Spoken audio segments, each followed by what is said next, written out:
Some years ago, a reporter asked me for privilege of a lecture and an interview.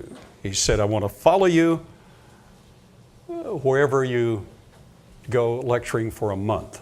So he followed me for a month, schools, churches, lecturing to groups. We were at the museum. We're just a double-wide mobile unit at that time. We have a very nice facility now, but we started in a log cabin. So he followed me around, and he finally released an article co-hosted by another journalist,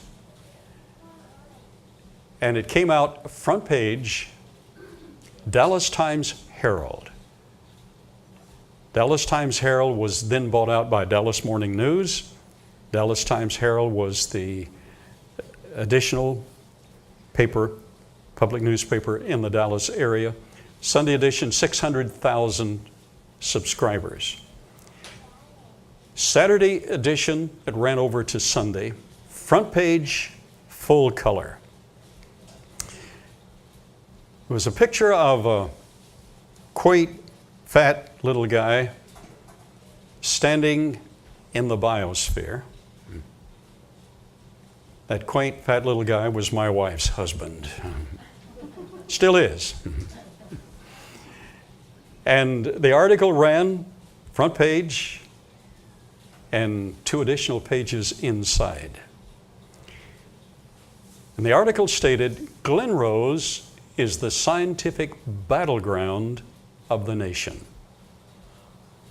And it went on to say, depending on the outcome of research in 2 areas, this could determine the paradigm for the future. That was quite an article. And it had to do with 2 things. Number 1, the biosphere. The biosphere on the opposite side of the floor of the museum has been under construction for decades. We're still about $300,000 short. We already have over $1.5 million in it. This particular research project we started decades ago, and for a full decade in the small building, we had a small chamber doing what we'll be doing in the large one. In a small 7-foot chamber by 4-foot mono chamber.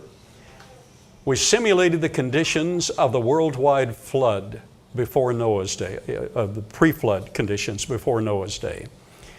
We know that in those conditions, under those conditions, we know from Scripture, from scientific research, from fossil evidence, we know we had a higher atmospheric pressure, we had a higher oxygen and carbon dioxide ratio, we had a higher electromagnetic energy, we filtered out most of the ultraviolet radiation, et cetera, et cetera. Under those conditions, we ran experiments in the small building next door, and in just 4 weeks, we were able to triple the adult lifespan of fruit flies. Now that has never been done before. It culminated in these 4 weeks. It took a number of months to do this because those of you who work with Drosophila melanogaster know that it's 17 days from egg to larva to pupa, 17 days in the adult phase. But in the second generation, we were able to triple the adult lifespan of fruit flies. Harvard had not been able to do that without some very special and exotic food supply. But the startling thing was we were able to completely restructure the snake venom. And that's a very exciting project. We will continue that once we get the biosphere, big biosphere online.